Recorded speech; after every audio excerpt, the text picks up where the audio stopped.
Ito na mga kaibigan, ang isa sa mga patunay na desperado na nga itong si General Torre para mahuli si Pastor Kibuloy. Ano ba yan? Abay, ginawa ba namang minero ng hepe tong kanyang kapulisan sa sa PRO 11 mga otol. Ginawa mga tawag dito, minero, ng tripulante ng construction, ano pang pinagagawa nito. At ito pang isa mga idol, pinaghukay sa loob ng KOJC compound kahit alam niya sa kanyang sarili mga idol na illegal ang kanyang mga ginagawa. General Torre, mukhang nakatanggap kaya ata ng malaking pabuya dyan pag nahuli mo si Pastor.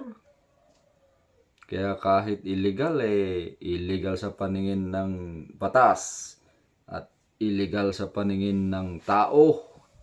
At lalong-lalo na siyempre illegal sa paningin ng Panginoong Diyos. Bahay-sambahan niyang ginagambala mo, sir Biruin mo yan. Anong tawag dito? Binalahura nyo yung simbahan ng mga tao. Ito pa ang isa. Damay ang libo-libong damay ang libo-libong residente ng Davao City dyan. Amin ang hepe ng Police Regional Office 11 na may paghuhukay ng ginagawa sa compound ng Kingdom of Jesus Christ sa Davao City. May gagawin pa raw silang paghuhukay sa cathedral kung saan may naamoy ang rescue dog na posible umanong may tao sa ilalim. Saksi, si John D. Esteban ng Naamoy daw ng rescue dog mga idol na maaaring may tao sa loob. Desperate moves. May Regional TV. Isa sa pakay ni Senador Bato de la Rosa at Senador Robin Padilla sa pagpasok sa compound ng Kingdom of Jesus Christ. Hanapin ang umano'y ginawang hukay ng PNP batay sa mga naunang lumabas na larawan at videos mula sa grupo. Pinaghinalaan ang gilid na bahaging ito dahil magkaiba ang kulay ng semento sa ground. Ginamitan din ng ultrasonic concrete testing equipment. Ito siya, confirm talaga na fresh poured concrete. 1 to 2 days old siya. Malambot pa umano ang semento nang gamitan nila ito ng jackhammer. May nakita rin bakal na hindi nakakapit sa semento. Hindi man nila yan makompact ng maayos balik. So ma-compare natin yung compaction ng soil na original nandito versus doon. So ma-confirm talaga natin kung hinukay. May bagong tapal na butas at mga sako ng semento na nakita sa isa pang bahagi ng basement. Mayroon ding bagong sementong pader na tinakpan lang ng kahoy at agad na natibag ng martilyuhin. Overwhelmingly proves that they have been illegally conducting tunneling activities here. Sa pagdinig ng Senado na idinaon sa Session Hall ng Sangguniang Panlungsod sa Davao City, muling idiniin ni Attorney Israelito Torion, ang legal counsel ng KOJC, na kini-question pa sa korte ang validity ng arrest warrant, kaya't hindi umano ito magiging lisensya upang magsagawa ng paggalugan.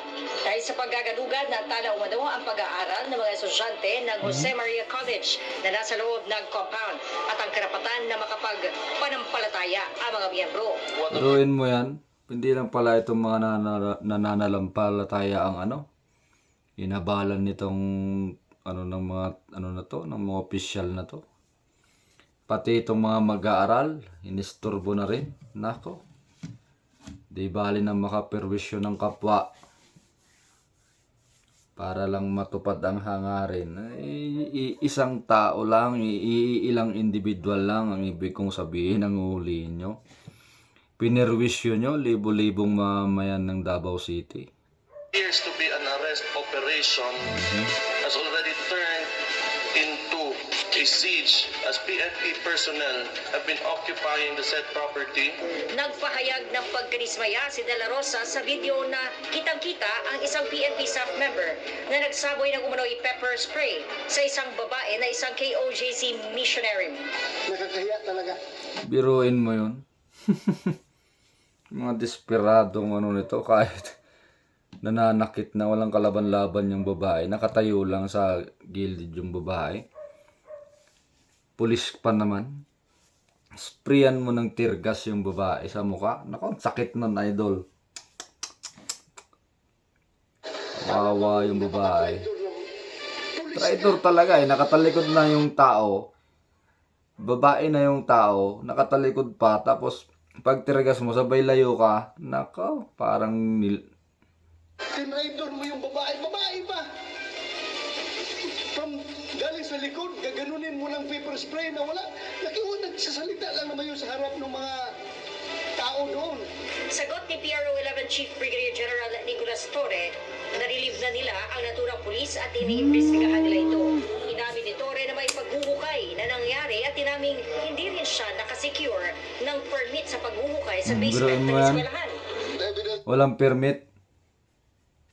Alam nyo mga idol, kung ordinaryong mamamayan lang to, kung hindi ito pulis o general ng pulis, tapos may nagukay na walang permit, kalaboso yan, automatic.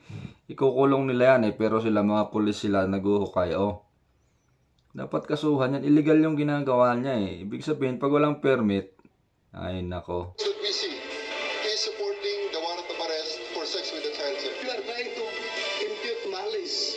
The presentation of the General, Your Honor, is being used really not to present facts of what happened, but to present his view of Pastor Apollo Sikibuloy in order to malign him, in order to make him look bad to the people without even presenting a single evidence. May panawagan din si De La Rosa kay Pangulong Bongbong Marcos. Mr. President, sana ibalik mo ang buhay nito mga tao na ito to normal.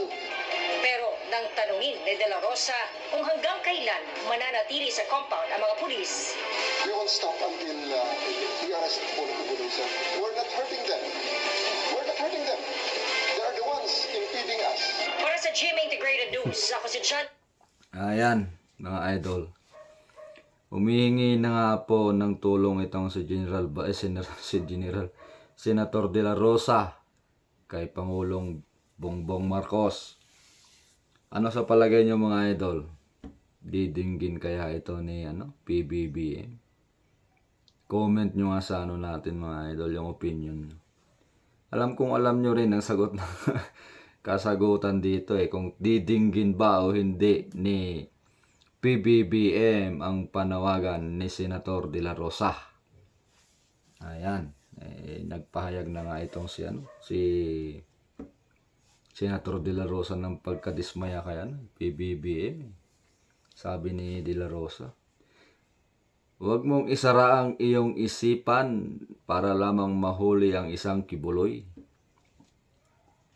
Bibiruin mo naman yung perwisyong pinagagawa ng kapulisan sa Davao. Hindi na makatao. Ito pa ang isa. Paano pa makakapagsimba yung mga taong dyan, yung mga inosenteng mamamayan dyan? Eh, nandyan ang simbahan nila. Itong mga mag-aaral, naku po.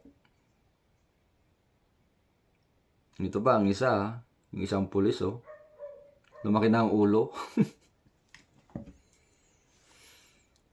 Ay nako, ito pa nagukay yung mga pulis naging minero. Kulang na lang bigyan ni General Torre ng uniform ng pang uniform sa minahan. Para lalo na magmukhang minero. Kaya yung uniform ng mga nagtatrabaho sa construction, mga naka-skull guard, yung mga yan, naka-safety vest, safety belt, yan, safety boots, kumpletuhin nyo na para lang magmukhang tripulante yung mga pulis nyo. Niloloko nyo ng mga taong bayan dyan sa mga diskarte nyo na yan. Ito mga idol, katanungan po ni Padre John, didinggin kaya ng presidente ang panawagan ni Senator Bato? Ano sa palagay nyo mga idol? Ipitik nyo nga po dyan sa comment section natin. Yung mga opinion nyo. Nang magkaalaman. Matatawa kang maiinis sa mga taong to no?